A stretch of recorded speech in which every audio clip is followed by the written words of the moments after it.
Bismillahirrahmanirrahim. Assalamualaikum warahmatullahi wabarakatuh. Nama Yuliana Dwi Puspitasari, NIM 19631110 dari Prodi Perbankan Syariah Lokal 4D, mata kuliah Manajemen Lembaga Keuangan Syariah. Dosen pengampu Herianto MA. Di sini saya akan presentasi mengenai hasil wawancara saya pembuatan laporan yang berjudul Mendata Manajemen Laporan Keuangan Syariah di PT Bank Mandiri Cabang Bengkulu yang berlokasi di Jalan Semangka nomor 49 Lingkar Timur, Singaran, Pati, Kota Bengkulu. Dalam latar belakang di laporan yang saya telah selesaikan, yaitu kantor Bank Mandiri ini melayani berbagai keperluan terkait Mandiri ini, internet banking atau internet banking mandiri, pendaftaran mandiri, banking mandiri, dan banyak layanan untuk kemudahan transaksi online. Layanan lainnya juga meliputi pinjaman bank, bank syariah mandiri, pendaftaran SMS banking mandiri, dan mandiri mobile banking. Tujuan dari tugas wawancara ini yaitu merupakan untuk mendapatkan informasi tentang laporan keuangan syariah di PT Bank Syariah Mandiri Kota Bengkulu. Tujuan penelitian wawancara untuk mengetahui informasi sumber-sumber permodalan laporan keuangan di PT Bank Syariah Mandiri Kota Bengkulu untuk memenuhi praktek analisis rasio keuangan PT Bank Syariah Mandiri Kota Bengkulu, kemudian untuk memenuhi tugas wawancara perbankan syariah.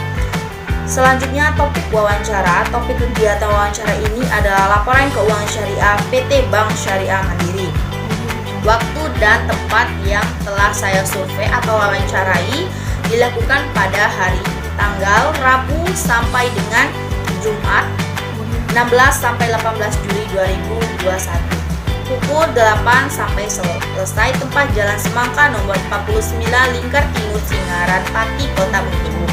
Hasil wawancara: narasumber nama Parman Sutarman, jabatan Star Back Official atau BO.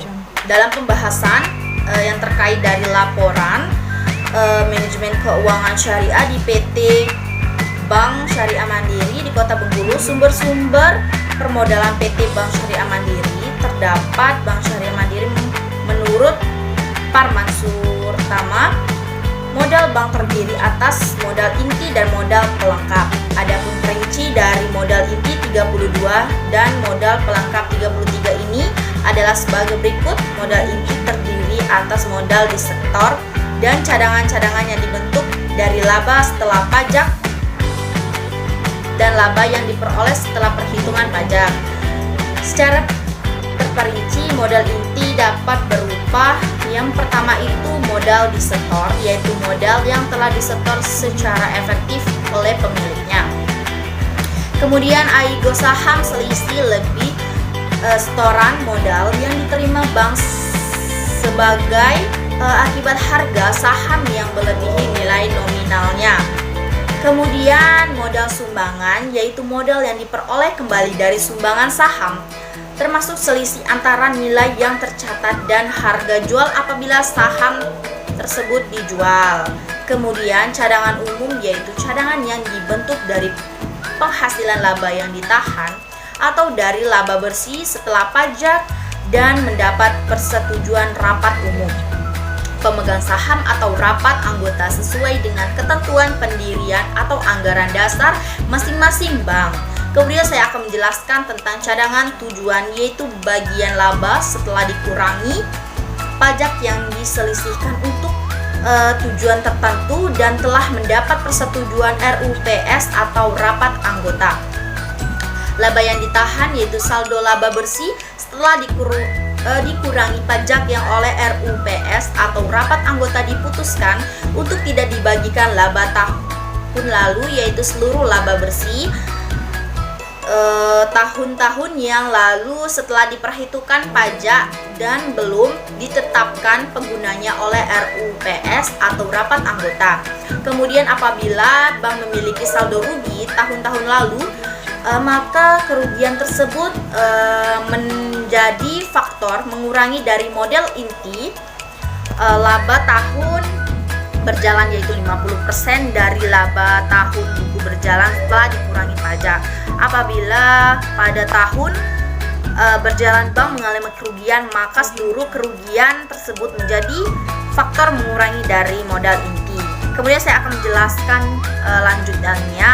Modal pelengkap antara lain berupa cadangan revaluasi aktiva tetap, yaitu cadangan yang dibentuk dan selisih penilaian kembali aktiva tetap yang telah mendapat persetujuan Direktur Jenderal Pajak Penyisihan penghapusan aktiva produktif, yaitu cadangan yang dibentuk dengan cara membebani laba rugi tahun berjalan. Kemudian modal pinjaman, yaitu hutang yang didukung oleh instrumen atau warkat yang memiliki sifat seperti modal dan mempunyai ciri-ciri tidak dijamin oleh bank yang bersangkutan. Kemudian dipersamakan dengan modal telah dibayar penuh, tidak dapat dilunasi atau ditarik atas inisiatif pemilik tanpa persetujuan Bank Indonesia.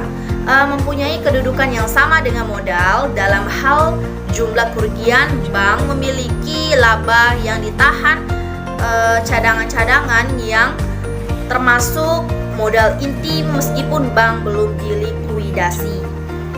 Kemudian ada perjanjian tertulis antara bank dengan pemberian pinjaman, mendapat persetujuan terlebih dahulu dari bank. Mempunyai program pembayaran kembali pinjaman subordinasi tersebut tidak dijamin oleh bank yang bersangkutan dengan telah disetor penuh, minimal terjangkau waktu 5 tahun. Pelunasan sebelum jatuh tempo harus mendapat persetujuan dari Bank PT Bank Syariah Mandiri di Kota Bengkulu, dan dengan pelunasan tersebut permodalan bank tetap sehat. Hak tagihnya dalam hal terjadi likuidasi berlaku paling akhir dan segala pinjaman yang ada. Sekian dari penjelasan presentasi saya mata kuliah Manajemen Lembaga Keuangan Syariah. Saya akhiri, wassalamualaikum warahmatullahi wabarakatuh.